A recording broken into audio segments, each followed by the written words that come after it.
या ठिकाणी तपासणी केल्यानंतर ज्याप्रमाणे आता मागणी केली होती, नांदेडमध्ये सगळ्यात जास्त नमुने आढळून आले होते आपल्याच प्रश्नामध्ये आहे. तर तिथे आपण जवळपास 682 गावांमध्ये आरोचे प्लांट लावले. जिथे आपल्याला अशा माहिती आल्या त्या ठिकाणी आपण अध्यक्ष महोदय आरोचे प्लांट सुद्धा तिथे लावले. आदरणीय आमदार महोदयांनी विचारलंय, ज्या ठिकाणी अशी गरज असेल तिथे आपण आरोचे प्लांट ऑलरेडी देतोच.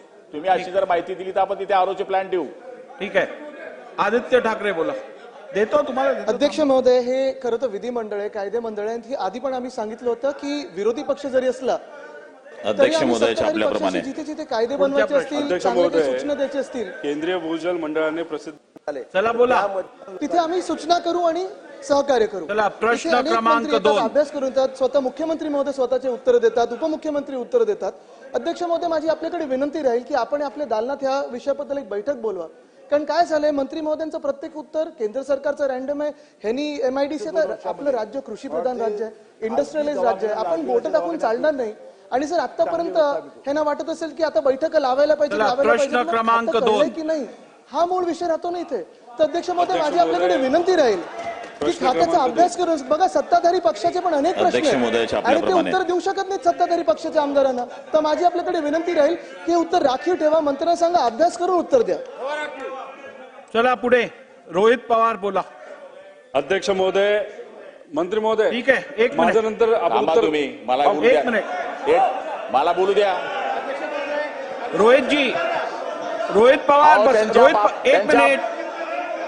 त्यांच्या बापाला मी कळला होता म्हणून त्यांनी मला खातं दिलं होतं, हे त्यांना माहित नाही अजून. बोला मंत्री महोदय, बोला मंत्री महोदय, बोला. त्या वडिलांना कळलं होतं म्हणून त्यांनी मला हे खातं दिलं होतं. ठीक आहे, चला. अध्यक्ष महोदय, अरे थांबा डॉक्टर. अध्यक्ष महोदय, एक मिनिट. नाही, एक मिनिट, बसून घ्या, सगळ्यांनी बसून घ्या. बघा, हे फार बसा. भास्करराव, मी बोलतोय, आपण बसा ना. हो मग बसा, मग समज देईन ना. बसा तुम्ही खाली, पहिली बसा, खाली बसा. एक लक्षात घ्या, नाही हे बरोबर नाही. हे चाललंय ते अत्यंत अयोग्य चाललंय, अत्यंत अयोग्य चाललंय. खाली बसा. हे बघा, महाराष्ट्र विधानसभा ही देशातली सर्वात उत्कृष्ट लेजिस्लेटिव्ह बॉडी म्हणून मानली जाते.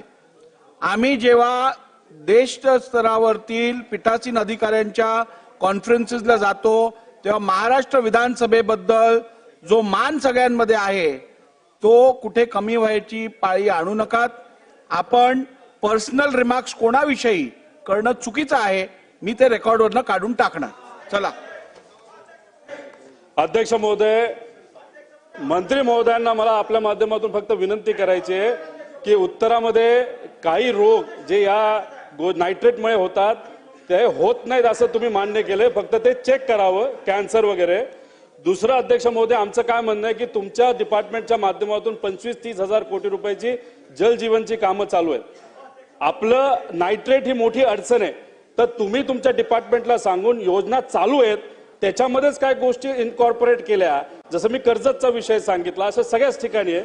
तर कदाचित हे फ्रॉम सोर्स पासूनच आपल्याला हे पूर्णपणे काढून घेता येईल. आणि तिसरा मुद्दा माझा असा आहे, महाराष्ट्र सरकार म्हणते 11%, केंद्र म्हणते 35%. ही मोठी तफावत आहे आणि आपल्याला बरं वाटतं 11% म्हणून आपण 11% बोलतो, हे चुकीचं आहे. जर 35% हे घातक असेल ते कन्सिडर करून पॉलिसी करावी, एवढंच आमचं मत आहे. त्यामुळे प्रश्न आमचा समजला नसेल तर आम्हाला परत एकदा विचारावं, फक्त लूज कॉमेंट करू नये एवढीच विनंती मंत्री महोदयांना करतो. ठीक आहे. प्रश्न क्रमांक